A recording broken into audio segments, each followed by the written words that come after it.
à chacune, à chacun, bienvenue dans ma quotidienne 18e jour de confinement, chapitre 15, on est le vendredi 3 avril 2020.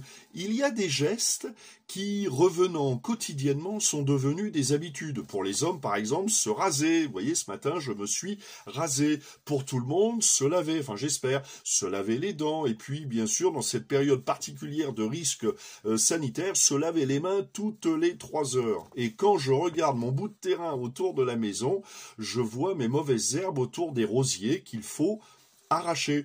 Je peux vous dire que ça revient vite. Pourquoi faire le ménage régulièrement? Toutes ces questions. Pourquoi se laver? Pourquoi se raser? Pourquoi faire le ménage? Pourquoi arracher les mauvaises herbes?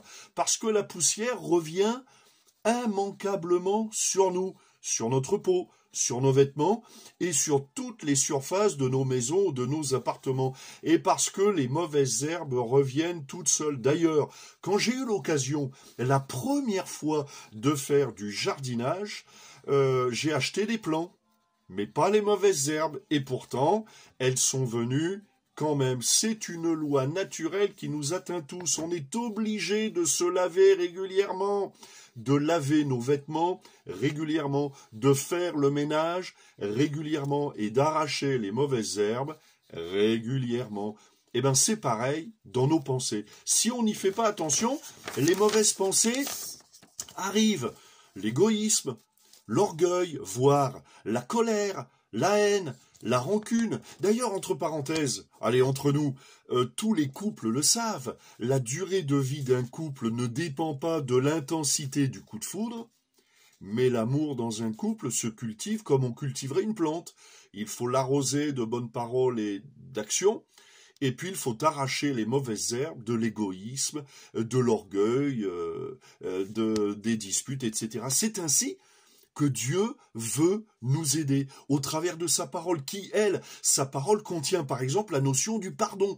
Apprenons, et Jésus veut nous enseigner à nous pardonner les uns les autres, apprendre le pardon, et qui arrache d'ailleurs toutes les mauvaises herbes quand on apprend à pardonner. Et Dieu veut nous aider aussi au travers d'une relation vivante avec lui-même. La parole de Dieu nous dit, dans l'épître de Jacques, chapitre 1er, verset 21, c'est pourquoi, rejetant toute souillure et tout excès de malice, recevez avec douceur la parole qui a été plantée en vous et qui peut sauver vos âmes. Mettez en pratique la parole et ne vous bornez pas à l'écouter en vous trompant vous-même par de faux raisonnements. Car si quelqu'un écoute la parole et ne la met pas en pratique, il est semblable à un homme qui regarde dans un miroir son visage naturel et qui, après s'être regardé, s'en va et oublie aussitôt quel il était. Mais celui qui aura plongé les regards dans la loi parfaite, la loi de la liberté, et qui aura persévéré, n'étant pas un auditeur oublieux, mais se mettant à l'œuvre, celui-là sera heureux dans son activité. Voilà ce que nous dit Jacques. Il nous dit, il faut rejeter toute souillure. Bon, donc voilà, prendre cette décision. Voilà, je veux rejeter toute souillure. Seulement, ça ne me suffit pas. Et Dieu nous dit, ben moi, je vais t'aider. Je vais t'aider à transformer tes pensées. Je vais t'aider à enlever les mauvaises herbes qui sont dans ton cœur au travers de la parole de Dieu, la foi, cette communication, cette communion avec Dieu. La parole de Dieu, elle est comme une semence. D'ailleurs, Jacques utilisera le verbe planter. Elle est comme une semence qui est plantée en nous et qui nous dévoile la vérité et qui pousse quelque part en nous, et qui pousse lisez la parole de Dieu, vous voyez, la semence de la foi va pousser la foi, l'encouragement, la joie, la paix, etc., etc. Pierre nous dit lui aussi dans sa première épître au chapitre 1er verset 23, puisque vous avez été régénérés non par une semence corruptible, mais par une semence incorruptible, par la parole vivante et permanente de Dieu. Alors, voulez-vous que votre vie change?